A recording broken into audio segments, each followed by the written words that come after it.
Hello, everyone. We're going to give folks a couple more minutes here to sign on in, and then we'll get started. So just stick tight. We'll be back in just a couple minutes.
All right. So I think we'll get started today. I want to thank you all for joining us today. It is my pleasure to be here with Leanne Papke, who's going to help us understand a little bit more around community faculty research and helping address some community needs out there. Leanne has been at the Oakland University for about 10 years now. She's the Research Diversity, Equality, and Inclusion Officer. She has a Master's of Public Administration from Oakland University here in Michigan. And she has been working with NSF Advanced Grant Program before transitioning into the research office. I've had the pleasure of working with Leanne for quite some time now, and it has always been great to work with her on various projects and various problems. She comes at it with such great energy and such enthusiasm. It's just it is wonderful to see and wonderful to work with her. So Leanne, I'm going to turn things over to you. If you happen to have a question for folks on the call over the course of this webinar, please be sure to use the Q&A feature of Zoom here, and we'll get those questions addressed towards the end of the webinar. Leanne? All right, thank you, Maurice. So as Maurice said, I'm Leanne Papke, and I'll be discussing how Oakland University connects faculty researchers with community partners like nonprofit organizations. And we use the InfoReady scale system to do this. If you could go to the next slide.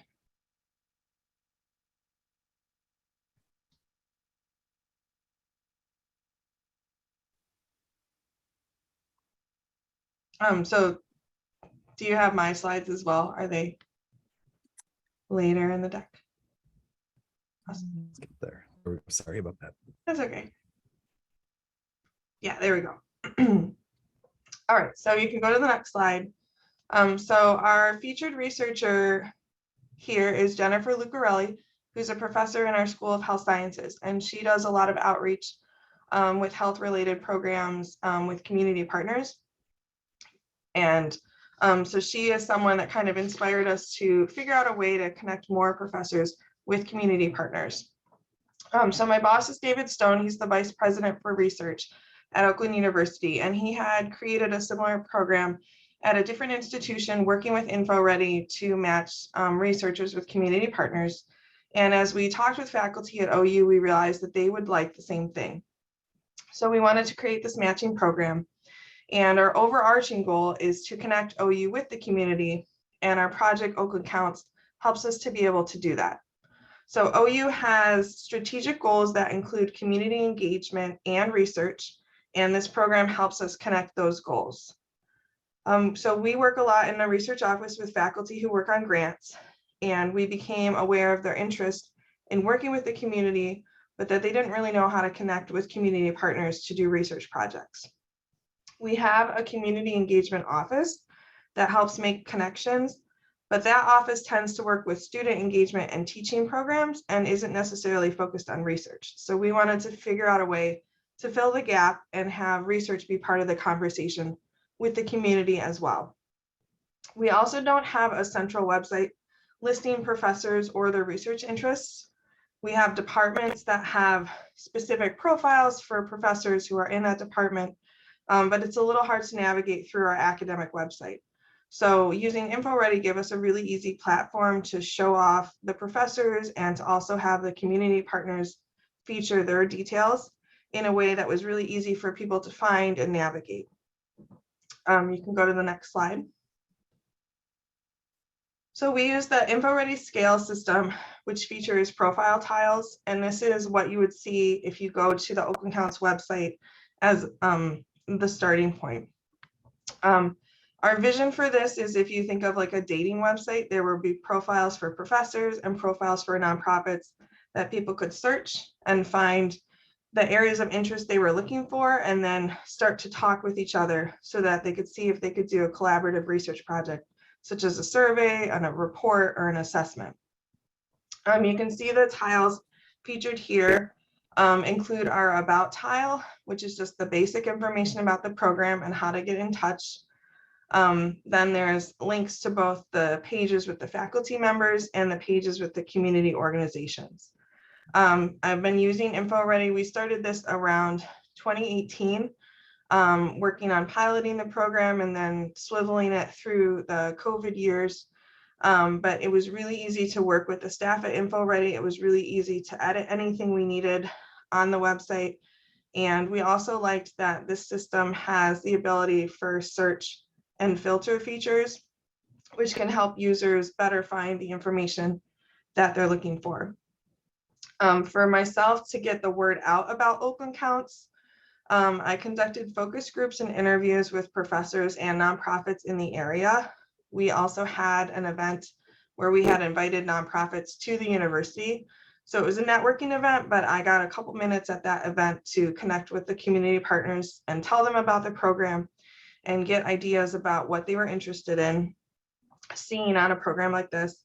I also advertise it in emails and newsletters, and I've presented at different meetings like Chamber of Commerce meetings or local nonprofit association groups to help people learn about what this program is. Because we have the community engagement office, there are a lot of nonprofits that know about OU already or have established relationships.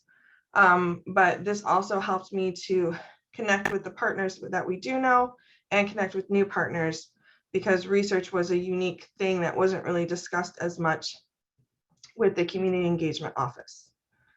So you can go to the next slide. So this is an example. If you clicked on the faculty members profile page, we have tiles for the different faculty that were interested in joining our program. You can see that each of the tiles features a headshot of the professor as well as their name. The text under their name is basically a summary of their research keyword areas. We did this because we thought there were some words that the general population would understand, and then other ones that are very specific to their academic fields. And so it can be useful depending on which user is using the system to look for the different keywords. And then there's also the search function at the top of the page where you could type in the keyword to find what you're looking for.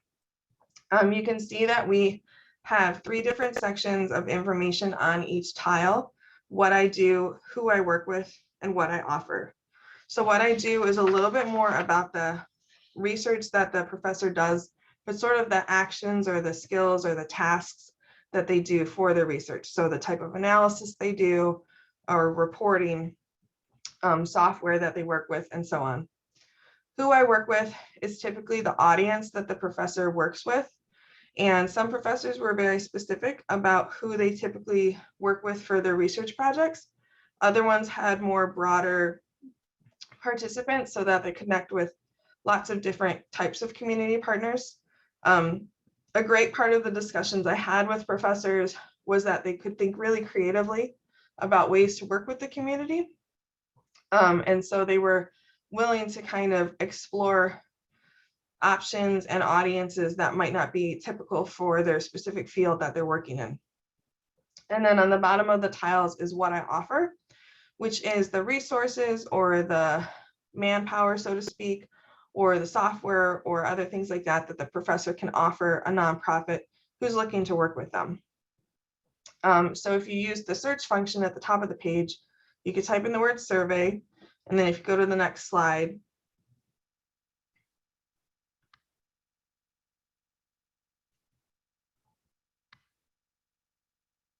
you can see that there's matches. So these are professors who have the word survey in their tile. The neat thing about the InfoReady system is that in addition to the language that you see on the tiles, I can also put it in the background. So if there's additional keywords or search terms I want to include that aren't visible on the tile, that's still in the system, so people could use it to find professors. And the same function also works with our nonprofit tiles as well. I do want to say that in terms of connecting with the partners, the typical steps are that the user would search these profiles first, find someone that they're interested in. The more section at the bottom of the tile leads the professor to, or the user to, the professor's profile page where their contact information would be, or their lab research page. And it allows them to start a conversation. So this is very much a stepping stone to starting a relationship.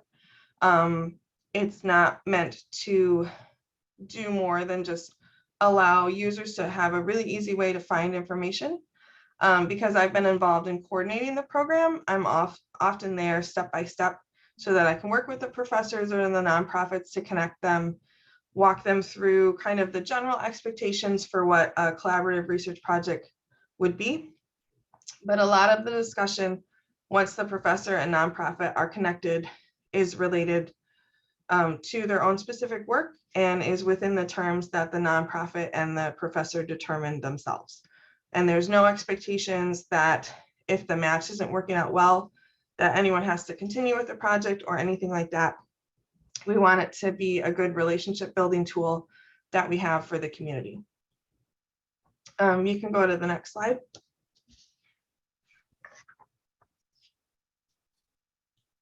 So this is the other side of the system, which has our community partners or community organization profile tiles. You can see they're laid out very similar. A lot of the nonprofits have a logo or an image that they wanted to use. And then their header seems to be a shortened version of their mission statement. You can see that we have 3 areas for them as well. What they do is typically the sorts of services that the nonprofit does. Who they work with is the populations that they're normally interacting with. And what they need is the sort of task or research projects that they think someone might be able to help them with. So if you are a professor interested in getting connected with a community partner, you could use this page to see if there's community partners who wanted focus groups done. And if it's of interest to your area of study or your personal interest, you could reach out to the nonprofit and see how you could help.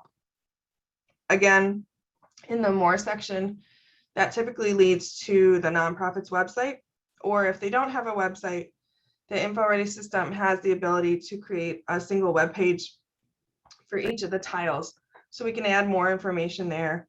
And some of the nonprofits have chosen to do that because it can give them specific information, excuse me, for a research related task or things like that, rather than having a professor, for example, have to navigate the whole nonprofit website they have.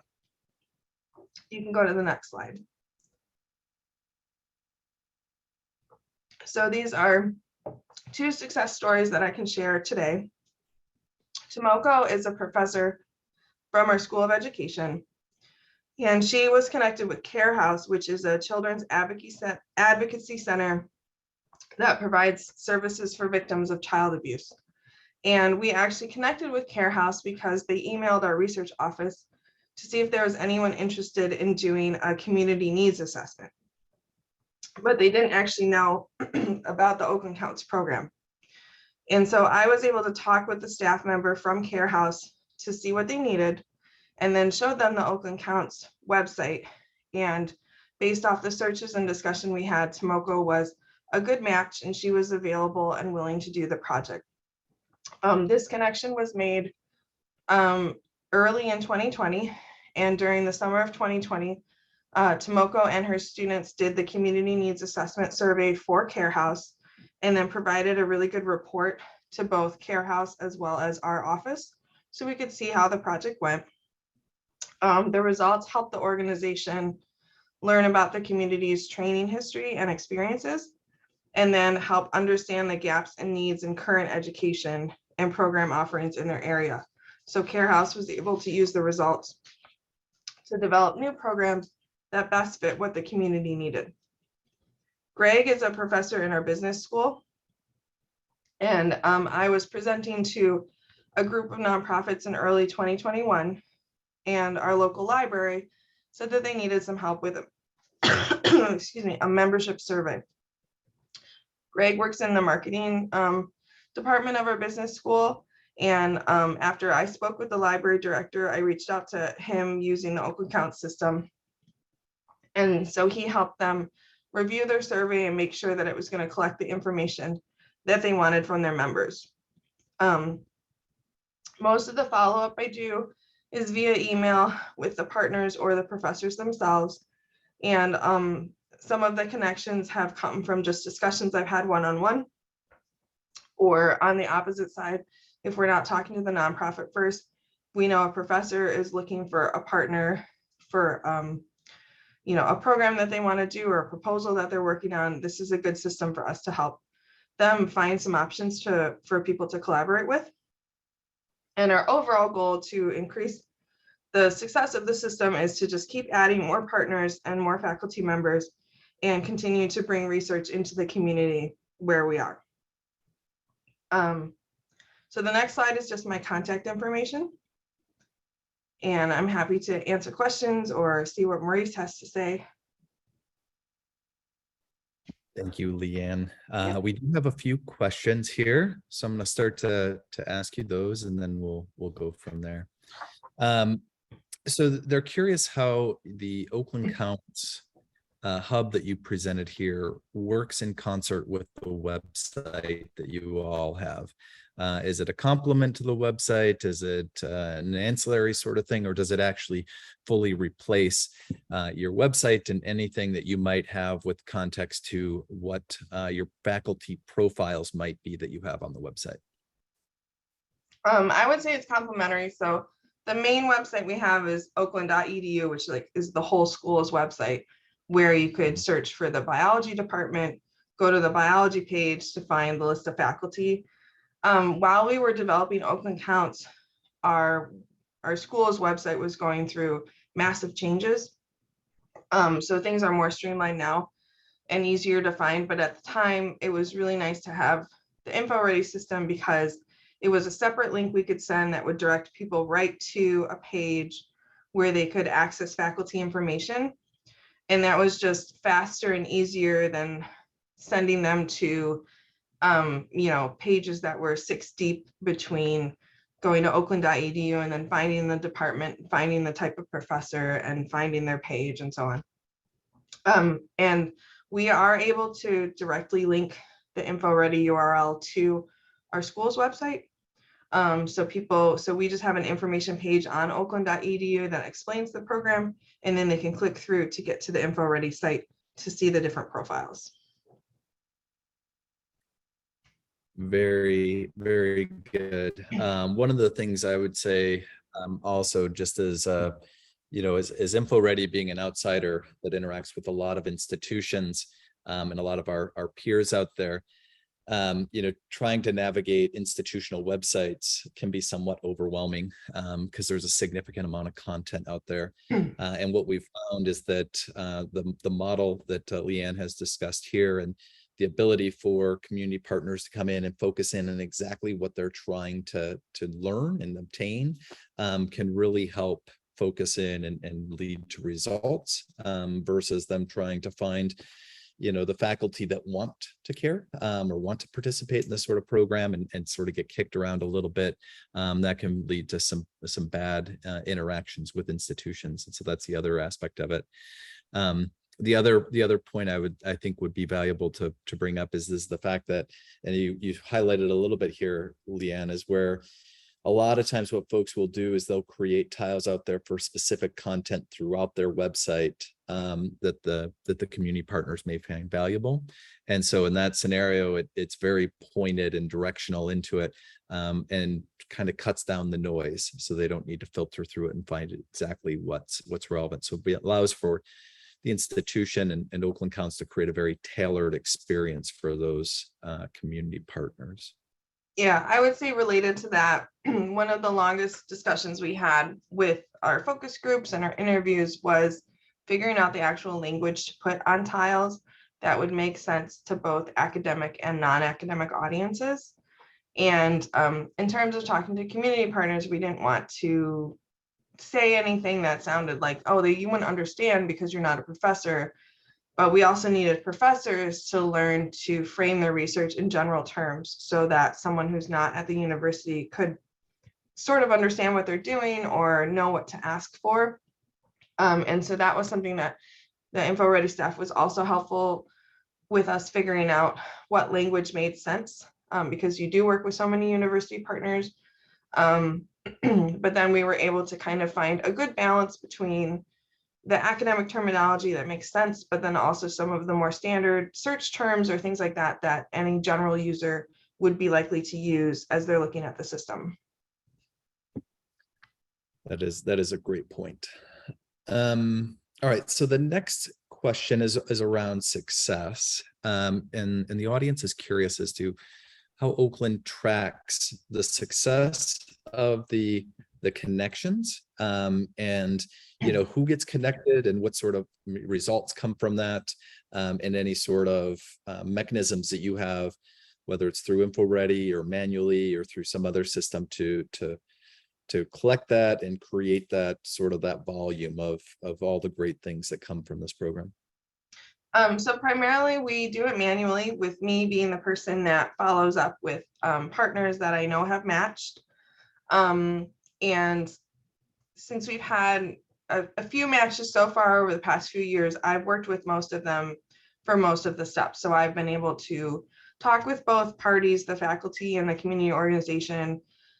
Typically after some number of weeks or months, I check in usually with the professor and ask how it's going and if they have any results to share. We can see who is looking at the tiles from a report that InfoReady provides to us, but I'm not necessarily able to track all the matches because so far most of the interactions we've had have been very person to person and I've been involved. So in the future, we hope that the system's big enough that it's kind of working on its own, where we have matches going on all the time. And then, professors or community partners reach out to us, let us know how it's going. In terms of sharing information about the matches or the information on the site, we have a shared Google Drive, which is easy for the people in our office and the community engagement office to look at. It's also helpful that I do work with the community engagement office, because that way we can share information or make sure that the partners that we're talking to, if, as I talk with the partner, they're really more involved in a non-research type of project or something they're looking for, I can redirect them to our community engagement office, or vice versa, where that person can direct a research project over to me. And I saw in the chat, I'm from Oakland University, which is in Rochester, Michigan. All right, thank you, Leanne. So just to kind of focus in on what you just articulated there, is it safe to say that the Oakland Counts platform that you presented here is mostly about driving awareness on both, sort of both audiences, from the faculty member to understand, to be aware of all the community partners and what they're looking for, and for the community partners to know all the faculty members and what they're willing to and capable of helping with. So increasing that awareness, and then once the awareness has kind of came to light, then at that point it transitions into more of a concierge sort of service where you're helping facilitate and engage and get the two parties working together. Yes, yes, that's very accurate. We kind of consider this as a communication tool, a stepping stone to start the connections. A long-term vision of our program as a whole is that if we did have a lot of resources that come out of it, like reports or things that the professor and community partners are willing to share, we could have some sort of way of sharing those findings with the whole community. I think that's a couple years down the line as we get more collaborations, but that's why we kind of named it Oakland Counts, as in we can, like, the community can count on us and we can provide data to them as more of the projects get going. But it's been successful for what we needed, which was a really easy way for people to find information about our professors or about our community partners. That is great to hear.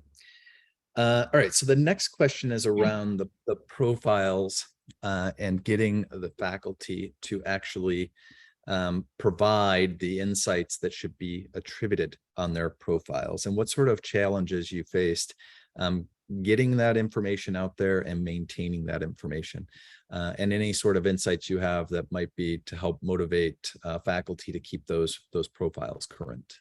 So right now the system's small enough that I manage everything in terms of editing profiles, and part of my role is actually I do a lot of workshops with professors, and so between the different workshops I've done and the focus groups we did that were targeted on introducing Oakland Counts, I was able to lay out the idea for the program and ask the professors what they thought, what seemed appropriate for them, and then that was very helpful because some professors really wanted to not be defined by the department that they worked in, which is why we don't necessarily have assistant professor of biology under someone's name. We just have the skills or the resources that they offer, because they felt that that would give them more of a chance to work with different community partners, and that a community partner might not know a department they want to work with, but they might know a type of project they want to work with. So for example, like a health focused project, the community partner is probably not sure if they want human movement sciences or a medical department, but they know they want to study the health of their community. A professor from any sort of department within our School of Health Sciences could probably help with that. So our profiles became more general for the faculty members. And right now, because I do so many programs with the professors, I can advertise it through our own channels in the university. And then I have a survey that I send to professors who are interested in the program, where they basically fill out the tile and then I can import that information into InfoReady. And if the professors have any changes, name changes or research area changes over the years, they can just email me and I can edit it for them. I know the system, as it gets bigger, there's different sorts of import options or things like that. I'm sure Maurice could explain those. So if we did have a lot more users, it would be pretty easy to continuously update or import the information as we needed to. Very good, Leanne. And to your point there, yeah, we do have the facilities to do import and creation of those tiles for faculty members, and so we can integrate with other institutional systems. So folks have, imported things such as awards that faculties have received, or it could be publications and things of that nature. So a wide variety of different insights that we can bring in and populate and create those tiles and keep them current without anyone going in there and manually updating those. All right, and out of curiosity, what sort of ratio is it that you have between the faculty that participate in this program and the faculty on campus there at Oakland University? So we have, I think, 500 or 600 research active faculty. We have about 40 on the system right now. And I would say probably 5 to 10 of those are actually active using the system right now. But that's because we've been still piloting the program. We've had COVID to deal with. And it really depends on, we want people featured on the website who are actually interested in working with the community. So we don't want to list all the researchers we have because some of them are more interested in lab work or different sorts of publications or things, and they don't necessarily need or want to connect with the community. So it is a volunteer program where I do present it to large groups of faculty, but I sort of ask them to reach out to me if they're interested. And in terms of like some of the different areas that are involved, a lot of our research on campus is in the sciences. However, we found that professors were really interested in thinking creatively. So for example, if a nonprofit wanted some sort of way to track all their resources, possibly they could work with an engineer who could create a database or an app that could help them track, so for example, if they were a shelter and they wanted some way to keep track of what's in their pantry, an engineer may be willing to do a research project like that and find ways that it can benefit what the engineer is working on as well as the community partner. And so that's why it's kind of nice to have a broad range of professors included and to not necessarily have their specific field or department listed on their tile, because their personal interests come into play here as well. So they are on the system because they personally want to connect with the community.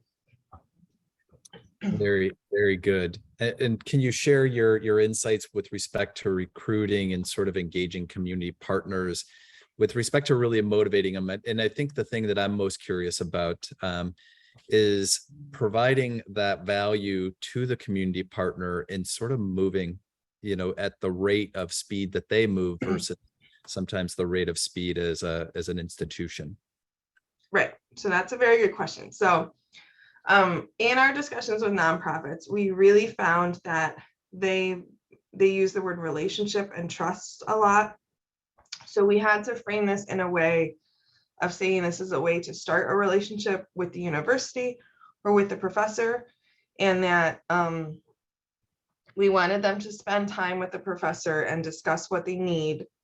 And hopefully that it becomes more than just a transactional interaction. So far we know, we have the results from our success stories of the research transaction, so to speak, is that they have a report or the survey done. But our hope is that it was a good interaction between the two parties so that they continue to build the relationship, or the community organization is interested in working with different professors or having different sorts of interactions with the university as it continues. I forgot. I feel like you asked another piece of the question there too.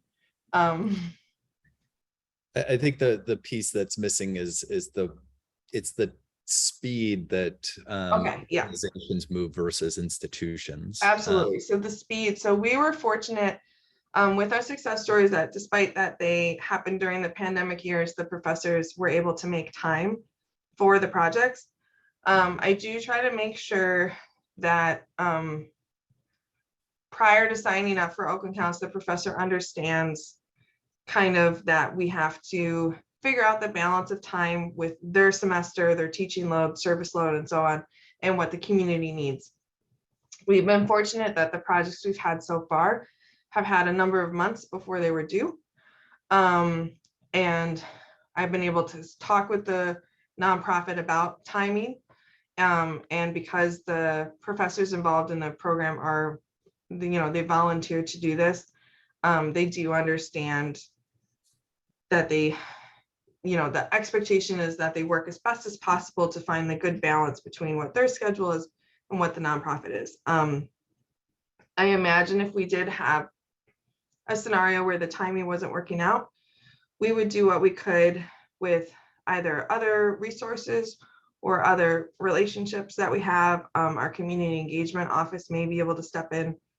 Another thing we have is, this system primarily focuses on professors. But as you saw from our success story, Tomoko had 4 students involved in the project. So that can also help, not necessarily speed things along, but it provides additional resources for the project, which can be very useful. So it just sort of depends on, because I've been coordinating it, I just take the time to try to talk to both parties to understand what they're really looking for and what timeline they have. Very good. So managing expectations on all fronts is sort of the key to success then? Yeah. All right. I'm curious if you happen to have any sort of insights for the folks on the call here today as to what sort of projects may be good starter projects for both the institution and from the community partners, and or a list of projects that they could go into community partners with sort of in their back pocket to be like, okay, here's the realm that may be valuable and viable for you right out of the gates here to start to establish that relationship that you articulated so well just shortly ago. So that's another interesting discussion that came up in terms of academic terms versus non-academic terms. So most nonprofits, as we talk to them about what research is, could understand it from the point of surveys or focus groups, actually talking with people in the community, figuring out their needs. So those are common projects that are listed, and with professors, we try to figure out the ways that they could think about their research creatively so that it could fit into, that their skills could be described as, I could do surveys or focus groups. We have reporting as one of them. So this can be something like, if the community partner did the survey themselves, a professor could help analyze the results and help them craft a report. We also have some software related skills like designing or updating websites. A lot of nonprofits we've talked to have volunteers as staff, which is understandable. So they might not have the different sorts of skill sets that are needed to cover all the different things that the nonprofit's trying to do. So in terms of projects, typically, the most common ones are like surveys, focus groups, analysis, if you can explain like what that means to maybe what the community partner would be looking for. And then we also have kind of the virtual side of things, like to be able to do virtual meetings or in-person meetings, that we have some space on campus. If that could help, if a professor is conducting a focus group and maybe the nonprofit doesn't have a good area to do that in their own organization, that group could come to campus and work with the professor. So those are the types of words we have. A lot of them are repeated on our profiles because the professors can do different sorts of things, even though they're from different fields. Wow, that is great. And that's quite the list of different projects. And I think anyone going in and sitting down and chatting with a community partner and saying, okay, here are some of the services that we could potentially help provide. And I think most community partners would jump at a chance of getting to interact with an institution at that level on those different things. Mm-hmm. So the next and final question that we have here, I think is more geared towards me, which is that I can answer and you can chime in as well. Though Leanne, is around whether or not InfoReady provides much support with respect to promotion of the platform itself.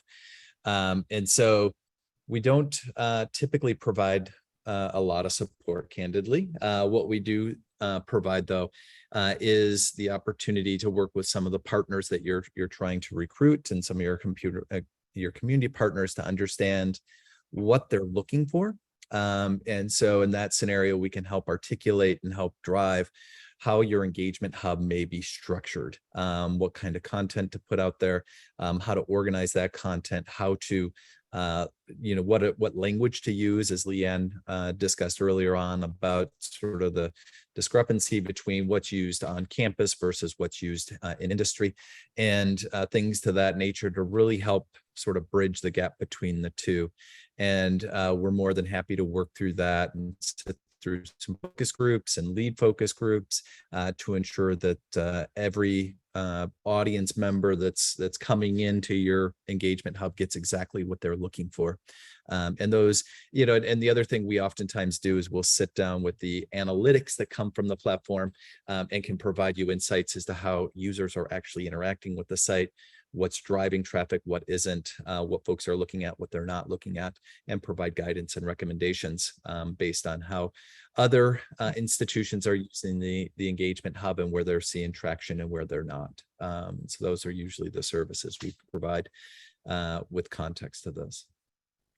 I would say that our unique situation is that early on we have a professor in engineering who specializes in human computer interaction and looking at how apps work and how people interact with different websites. So he was a big part of helping us develop kind of how this program could work, or conducting the focus groups with us. I think if he was not involved, we probably would have been able to rely more on InfoReady staff to help us, because we always had very good offers from the InfoReady staff willing to, like Maurice said, do focus groups or help us figure out what the users want. So that was just a unique scenario where we actually had a professor who could do it for us right on campus. Very good. And if I remember correctly, Leanne, he produced publications as a result of this project and everything else, correct? Yes. Yeah. Yeah. So he turned it into a research project on his own, right? Right. And that's sort of, as we talked with professors, the kind of outcomes that professors could have is besides connecting with the community and building the relationship, there are ways that they can take what they've done for the community partner and turn it into publications or presentations. Some of them discuss counting it as like a service for their resume or things like that. It really depends on what the professor is able to do and what their department would allow in terms of, making sure they have time to do these projects and that there's a benefit to both parties who are involved. Yep. Wonderful. All right. Well, I think that concludes the questions that folks have asked for here. So we'll just wrap things up. So for those of you that enjoy our webinars, we will have a training webinar here November 8th at 1 p.m. Eastern time. We'll be articulating the data grid and all the great feature functionality that exists there and how you can leverage it within your institution. Also, if you're going to happen to be in Las Vegas on November 1st through 4th and going to SRAI, by all means, come and see us at our booth. We'd love to chat with you, see and hear all the great stories that you have to share with us. We are here to help. If you happen to have any questions, you can contact Max Dinerman, who is our Director of Sales, Carlos Mancada, who is our Director of Client Services. They are here to serve you. By all means, reach out to them if you happen to have any questions. Leanne, it's been a pleasure as always. Thank you for all your time and energy. And thank you all for attending today's webinar. I hope you have a wonderful rest of your day, and we'll talk soon. Thank you.